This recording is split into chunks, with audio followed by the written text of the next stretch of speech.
नमस्कार साथियों। सबसे पहले एक छोटी सी खबर नव भारत की।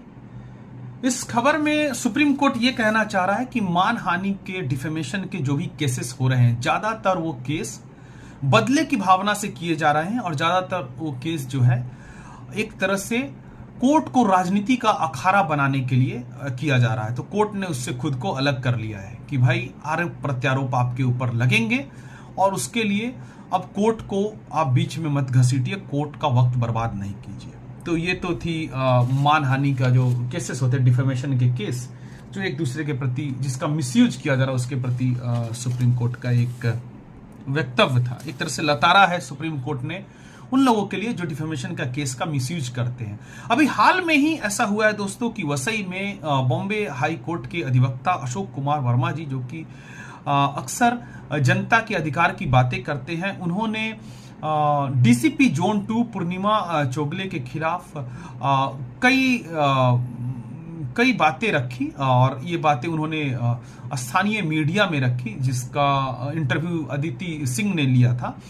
और उसमें अशोक वर्मा जी ये खुलासा करते हैं कि डीसीपी जोन 2 पूर्णिमा चौगले जी जो है उनकी निकटता है अपराधियों के साथ, क्योंकि उनके जन्मदिन पर भी वैसे अपराधी जिन पे खुद उनकी पुलिस ने एफआईआर किया है, केसेस चल रहे, वो उनको फूल दे रहे हैं, उनके साथ काफी कंफर्टेबल फील कर रही है। तो इस तरह से पुलिस और अपराधियों का जो एक नजदीकी है वो साफ दिख रहा है। उसके बाद अशोक वर्मा जी ने यह भी बताया था कि पूर्णिमा चौगले जी का स्थानीय कुछ ठेकेदार जैसे लोग हैं, अनधिकृत बांध काम करने वाले जैसे लोग हैं, उनके साथ भी काफी उनकी निकटता है। और ये लोग क्या है कि पूर्णिमा चौगले जी का ब्लैक मनी को व्हाइट मनी में काम करने का काम करते हैं। ऐसा खुलासा अशोक वर्मा जी ने किया था और अदिति सिंह जी ने जो पत्रकार है उन्होंने इंटरव्यू लिया था।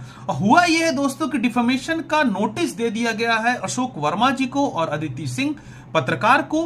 कहने का मतलब ये दोस्तों कि पहले तो ये लोग ये चाहते हैं कि भ्रष्टाचार पूरी तरह से फलता फूलता रहे, जिसमें पुलिस का इन्वॉल्वमेंट हो, Vasai Virar city municipal corporation का इन्वॉल्वमेंट हो और स्थानीय ठेकेदारों का, अनधिकृत बांध काम करने वालों का इन्वॉल्वमेंट हो। और कोई समाज सेवक आवाज यदि उठाएगा तो उसे डिफेमेशन का मानहानि का खौफ दिखाया जाएगा। तो इस न्यूज के द्वारा मैं ये बताना चाहता हूं कि सच्चे समाज सेवक, सच्चे आंदोलनकारी कभी डरने वाले नहीं है इस तरह के डिफेमेशन के केसेस के खिलाफ और इस तरह के डिफेमेशन के खौफ के खिलाफ। और लगातार बड़े ही अच्छे तरीके से ये जो ऑर्गेनाइज क्राइम कर रही है, जिसमें कि भ्रष्ट पुलिस प्रशासन बिल्कुल इन